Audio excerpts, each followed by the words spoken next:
ನಿಮ್ಮೊಳಗಿನ ಆ ನೆಗೆಟಿವ್ ವಾಯ್ಸನ್ನು ನೀವು ಯಾವಾಗಲೂ ಸಪ್ರೆಸ್ ಮಾಡೋದಕ್ಕೆ ಪ್ರಯತ್ನ ಮಾಡ್ತಿರ್ತೀರ. ಆ ಧ್ವನಿಯನ್ನು ಹೊರಗೆ ಬರದ ಹಾಗೆ ಕೊಲ್ಲೋದಕ್ಕೆ ನೋಡ್ತಿರ್ತೀರ. ಹೌದು, ಹಾಗಾದರೆ ನೆಗೆಟಿವ್ ಥಾಟ್ಸನ್ನು ಕೊಲ್ಲೋದು ತಪ್ಪಾ? ಬಹುತೇಕ ಜನ ತಮ್ಮ ಇನ್ನರ್ ಕ್ರಿಟಿಕನ್ನು ಸೈಲೆಂಟ್ ಮಾಡೋ ಪ್ರಯತ್ನದಲ್ಲೇ ಇರ್ತಿರ್ತಾರೆ. ಆದರೆ ಪಾಸಿಟಿವ್ ಥಿಂಕಿಂಗ್ ವೀಡಿಯೋಸ್ಗಳನ್ನು ನೋಡಿ ಅಫರ್ಮೇಷನ್ಗಳನ್ನು ನಾನು ಹೀಗೆ ಹಾಗೆ ಅಂತ ಹೇಳ್ಕೊಂತಿರ್ತಾರೆ. ಆದರೆ ಶಾಕಿಂಗ್ ಟ್ರುತ್ ಏನಂದರೆ, ನೆಗೆಟಿವ್ ಸೆಲ್ಫ್ ಟಾಕನ್ನು ಕಂಪ್ಲೀಟ್ಲಿ ಸ್ಟಾಪ್ ಮಾಡೋದಕ್ಕೆ ಪ್ರಯತ್ನ ಮಾಡಿದಷ್ಟು ನಿಮ್ಮ ಬ್ರೈನ್ಗೆ ಸ್ಟ್ರೆಸ್ ಆಗ್ತಾ ಹೋಗುತ್ತೆ. 2026ರಲ್ಲಿ ಬಂದ ನ್ಯೂರೋ ಸೈನ್ಸಿನ ಸ್ಟಡಿ ಪ್ರಕಾರ ನೆಗೆಟಿವ್ ಥಾಟ್ಸ್ನ ಸಪ್ರೆಸ್ ಮಾಡೋದ್ರಿಂದ ಬ್ರೈನ್ನಲ್ಲಿ ಕಾರ್ಟಿಷಿಯಲ್ ಡಿಸ್ಟ್ರೆಸ್ಸು ಮತ್ತು ಮೆಂಟಲ್ ಫೆಟಿಗ್ ಉಂಟಾಗುತ್ತೆ ಅಂತ ಹೇಳ್ತಾರೆ. ಅಂದರೆ ನೀನು ಫೈಟ್ನ ಮಾಡ್ತಿರೋ ಎನಿಮಿ ಆ್ಯಕ್ಚುಲಿ ನಿಮ್ಮ ಬಿಗ್ಗೆಸ್ಟ್ ವೆಪನ್ ಆಗೋದಕ್ಕೆ ಸಾಧ್ಯ ಇತ್ತು, ಆದರೆ ಅದನ್ನು ಕಲೀಲೇ ಇಲ್ಲ ಅಂತ. ನೆಗೆಟಿವ್ ಸೆಲ್ಫ್ ಟಾಕನ್ನು ಹೇಗೆ ಪೀಕ್ ಪರ್ಫಾರ್ಮೆನ್ಸ್ ಎಂಜಿನ್ ಆಗಿ ಟ್ರಾನ್ಸ್ಫರ್ ಮಾಡ್ಬೋದು ಅಂದರೆ, ನೀನು ಫೇಲ್ ಆಗ್ತೀಯಾ ಅಂತ ಜನ ಹೇಳ್ತಾರೆ, ನಿನ್ನಲ್ಲಿ ಟ್ಯಾಲೆಂಟ್ ಇಲ್ಲ ಅಂತ ಹೇಳ್ತಾರೆ. ಆ ವಾಯ್ಸ್ ಸಡನ್ಲಿ ನಿಮ್ಮಲ್ಲಿ ಒಂದು ಪರಿಣಾಮವನ್ನು ಮಾಡ್ತಾ ಇದೆ. ಇದು ಈಗ ಅಂತಲ್ಲ, ಎವಲ್ಯೂಷನ್ನಿಂದನೇ ಇದು ಬಂದಿರೋವಂಥದ್ದು.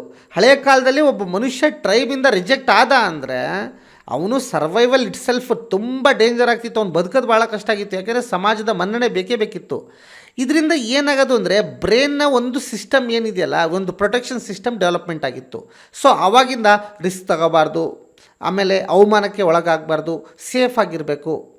ಇದೇ ಇಂದು ಇನ್ನರ್ ಕ್ರಿಟಿಕ್ಕಾಗಿ ಮಾತಾಡ್ತಿದೆ. ಹಾಗಾದರೆ ಪ್ರಾಬ್ಲಮ್ಮು ನೆಗೆಟಿವ್ ಥಾಟ್ ಅಲ್ಲ. ಪ್ರಾಬ್ಲಮ್ ಏನಂದರೆ, ಪರ್ಸ್ನಲ್ ಏನು ಅಟ್ಯಾಕ್ ಆಗ್ತಿದೆಯಲ್ಲ ಭಾವನೆಗಳು, ಅದು ಸಮಸ್ಯೆ. ಅಂದರೆ ಪ್ರಾಬ್ಲಮ್ ಏನಂದರೆ ಪ್ರಾಬ್ಲಮ್ ನೆಗೆಟಿವ್ ಥಾಟ್ ಅಲ್ಲ. ಪ್ರಾಬ್ಲಮ್ ಏನಂದರೆ, ನಾವು ಅದನ್ನು ಪರ್ಸ್ನಲ್ ಅಟ್ಯಾಕ್ ಅಂತ ತಗೊಳ್ತೀವಲ್ಲ ಅದು. ಅಂದರೆ ಹೈ ಪರ್ಫಾರ್ಮೆನ್ಸ್ ಮಾಡುವಂಥ ವ್ಯಕ್ತಿಗಳು ಏನು ಮಾಡ್ತಾರೆ ಅಂದರೆ, ಆ ನೆಗೆಟಿವ್ ಸೆಲ್ಫ್ ಟಾಕನ್ನು ಡಯಾಗ್ನಾಸ್ಟಿಕ್ ಟೂಲ್ ಆಗಿ ಬಳಸ್ತಾ ಹೋಗ್ತಾರೆ. ಉದಾಹರಣೆಗೆ, ನೀವು ಒಬ್ಬ ಯೂಟ್ಯೂಬ್ ಚಾನಲ್ ಸ್ಟಾರ್ಟ್ ಮಾಡಬೇಕು ಅಂತ ನಿರ್ಧಾರ ಮಾಡ್ತಿರ್ತೀರ.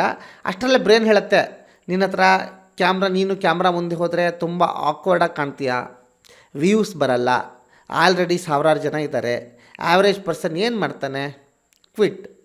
ಆದರೆ ಪೀಕ್ ಪರ್ಫಾರ್ಮೆನ್ಸು ಅವರು ಫಾಸ್ ಮಾಡಿ ಒಂದು ಕ್ವೆಶ್ಚನ್ ಕೇಳ್ತಾರೆ, ಈ ಫಿಯರ್ ಯಾವ ಡಾಟಾ ಕೊಡ್ತಾ ಇದೆ ನನಗೆ? ಮೇ ಬಿ ನನ್ನಲ್ಲಿ ಸ್ಪೀಕಿಂಗ್ ಸ್ಕಿಲ್ ಇಲ್ಲ ಅಂತ ತಾನೇ, ಅಥವಾ ಬೆಟರ್ ತಮ್ನೆಲ್ಲ ಮಾಡೋದಕ್ಕೆ ನನ್ನ ಕೈಲಿ ಆಗಲ್ಲ, ಅಥವಾ ಕನ್ಸಿಸ್ಟೆನ್ಸಿ ಮೇಂಟೈನ್ ಮಾಡೋಕ್ಕಾಗಲ್ಲ. ಇವೆಲ್ಲ ಒಂದು ಡೌಟ್ ಇರೋದ್ರಿಂದ ಈ ಥರ ನೆಗೆಟಿವ್ ಥಾಟು ಬರ್ತಾ ಇದೆ. ಹಾಗಾದರೆ ಇಲ್ಲಿ ನಿಜವಾಗ್ಲೂ ಆ ನೆಗೆಟಿವ್ ಥಾಟು ನಮ್ಮಲ್ಲಿರುವಂಥ ಕೊರತೆನ ಹೇಳ್ತಾ ಇದೆ. ಸಕ್ಸಸ್ಫುಲ್ ಪೀಪಲ್ ಏನು ಮಾಡ್ತಿರ್ತಾರೆ ಅಂದರೆ, ಆ ಎನಿಮೀಸನ್ನು ಸಪ್ರೆಸ್ ಮಾಡಿ ಅದರ ಧ್ವನಿಯನ್ನು ಅದು ತುಳಿಯೋಂಥ ಪ್ರಯತ್ನ ಮಾಡೋದಿಲ್ಲ, ಅದಕ್ಕೆ ರಿಯಾಕ್ಟು ಮಾಡೋದಿಲ್ಲ. ಅವ್ರು ಏನು ಮಾಡ್ತಾರೆ ಅಂದರೆ, ಅದನ್ನು ಅನಲೈಸ್ ಮಾಡ್ತಾ ಹೋಗ್ತಾರೆ. ಒಂದು ಫೈಟರ್ ಜೆಟ್ ಇಮ್ಯಾಜಿನ್ ಮಾಡಿ, ಅದರಲ್ಲಿ ಕಾಕ್ಪಿಟ್ನಲ್ಲಿ ನೀವು ವಾರ್ನಿಂಗ್ ಲೈಟ್ಸ್ ಬಂದರೆ ಪೈಲಟ್ ಪ್ಯಾನಿಕ್ ಆಗ್ತಾರಾ? ಇಲ್ಲ. ಅವರು ಸಿಗ್ನಲ್ಗಳನ್ನು ನೋಡ್ಕೊಂಡು ಏನು ಅಡ್ಜಸ್ಟ್ ಮಾಡ್ಕೋಬೇಕು ಅದನ್ನು ಮಾಡ್ಕೊಂಡು ಎಕ್ಸಾಕ್ಟಾಗಿ ತಮ್ಮ ಒಂದು ಕೆಲಸವನ್ನು ಮಾಡ್ತಾ ಹೋಗ್ತಾರೆ. ಅದೇ ಥರ ನಮ್ಮಲ್ಲೂ ಕೂಡ ಒಂದು ನೆಗೆಟಿವ್ ಏನಿದೆಯಲ್ಲ ಥಾಟ್ಸ್ಗಳು, ಅದೊಂದು ಸಿಗ್ನಲ್ ಅಂತ ತಿಳ್ಕೊಂಡು ನಮ್ಮಲ್ಲಿ ಏನಿಲ್ಲ, ಸೊ ನಾನು ಯಾಕೆ ಯೂಟ್ಯೂಬಲ್ಲಿ ಫೇಲ್ ಆಗ್ತೀನಿ ಅಂದರೆ ಮಾತಾಡೋಕ್ಕೆ ಬರಲ್ಲ ಅಂದರೆ ಆ ಸ್ಕಿಲ್ಲನ್ನು ಡೆವಲಪ್ಮೆಂಟ್ ಮಾಡ್ಕೋಬೋದಲ್ವಾ.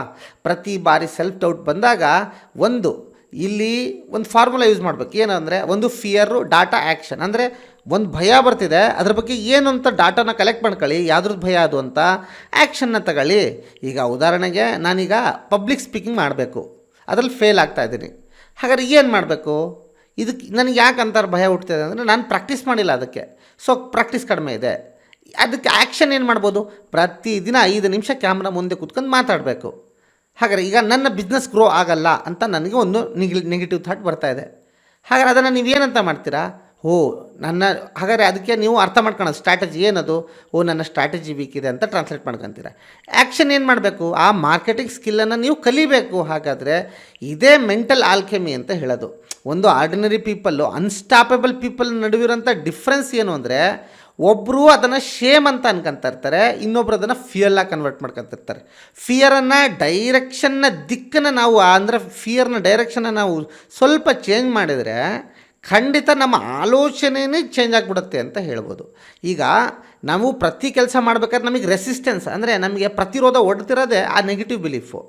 ಇಂದಿನ ಒಂದು ಕಾಲದಲ್ಲಿ ಇಲ್ಲಿ ನೋಡಿರಿ, ಇನ್ನರ್ ಕ್ರಿಟಿಕನ್ನು, ಈಗ ಒಳಗಿರುವಂಥ ಆ ಒಳಗಿನ ಧ್ವನಿ ಅದನ್ನು ದಮನ ಮಾಡಿಬಿಟ್ರೆ ನಿಮ್ಮಲ್ಲಿರುವಂಥ ಕೊರತೆ ಹೇಗೆ ಗೊತ್ತಾಗತ್ತೆ ನಮಗೆ?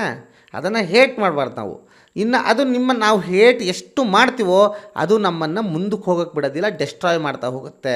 ಅದು ಒಂದು ವಾರ್ನಿಂಗ್ ಸಿಸ್ಟಮ್ ಇದ್ದಂಗೆ, ನಮಗೆ ಯಾರೋ ಒಬ್ಬರು ಫೀಡ್ಬ್ಯಾಕನ್ನು ಕೊಟ್ಟಂಗೆ ಅದು. ಆದರೆ ಇಲ್ಲಿ ಫೀಡ್ಬ್ಯಾಕು ಬೇರೆ ಯಾರೋ ಕೊಡ್ತಿಲ್ಲ, ನಮ್ಮ ಒಳಗಿನ ಮನಸ್ಸು ಕೊಡ್ತಾ ಇದೆ. ಅದು ನಮ್ಮ ಹಿಡನ್ ಕೋಚ್ ಇದ್ದಂಗೆ. ಈ ಥರ ಆಗತ್ತೆ ನೀನು ಭಯ ಅಂತಂದರೆ, ಸ್ನೇಹಿತರೆ, ಭಯವನ್ನು ದೇವರು ಸುಮ್ಮನೆ ಹುಟ್ಟಿಸಿಲ್ಲ. ಮನುಷ್ಯನಾದವನು ಜೀವನದಲ್ಲಿ ಏನಾದರೂ ಒಂದು ಭಯ ಇರಲೇಬೇಕು. ಯಾಕೆಂದರೆ ಈಗ ನೋಡಿ, ಈಗ ಗುಡ್ಡದಿಂದ ಕೆಳ ಬೀಳ್ತೀನಿ ಅನ್ನೋ ಭಯವನ್ನು ದೇವ್ರು ಹುಟ್ಟಿಸಿರಲಿಲ್ಲ ಅಂದರೆ ನನಗೇನಾಗತ್ತೆ ಅಂತ ಗುಡ್ಡದಿಂದ ಬಿದ್ದು ಸತ್ತೋಗಿರೋರು. ಹಾವನ್ನು ನೋಡಿದ ಕೂಡಲೇ ನಮಗೆ ಒಂದು ಸ್ವಲ್ಪನೂ ಭಯ ಇರಲಿಲ್ಲ ಅಂದಿದ್ರೆ ಹಾವಿಂದ ಏನಾಗುತ್ತೆ ಬಿಡು ಅಂತ ಹತ್ತಿರ ಹೋಗಿ ಕಚ್ಚಿಸ್ಕೊಂಡು ಸತ್ತೋಗ್ತಿರೋದು. ಫಿಯರು ಒಳ್ಳೆಯದು, ಆದರೆ ಯಾವುದ್ರಲ್ಲಿ ಬೇಕು ಯಾವುದ್ರಲ್ಲಿ ಬೇಡ ಅನ್ನೋದನ್ನು ನಾವು ಯೋಚನೆ ಮಾಡಬೇಕಾಗತ್ತೆ. ಹಾಗಾಗಿ ನಮ್ಮ ಒಳಗಿನ ಧ್ವನಿ ಇದೆಯಲ್ಲ, ಅದನ್ನು ಸರಿಯಾದ ದಿಕ್ಕಲ್ಲಿ ಬಳಸಿದರೆ ನಮ್ಮ ಗೋಲ್ನ ಕಡೆಗೆ ಸೇರೋದಕ್ಕೆ ಒಂದೊಳ್ಳೆ ಗೈಡ್ ಅಂತಲೇ ಹೇಳ್ಬೋದು. ನಿಮ್ಮ ಒಳಗಿನ ಯುದ್ಧವನ್ನು ಗೆದ್ದವನೇ ಹೊರಗಿನ ಜಗತ್ತನ್ನು ಗೆಲ್ತಾನೆ. ಸ್ನೇಹಿತರೆ, ಮತ್ತೊಂದು ವಿಡಿಯೋದಲ್ಲಿ ನಿಮ್ಮ ಮುಂದೆ ಬರ್ತೀನಿ. Thank you.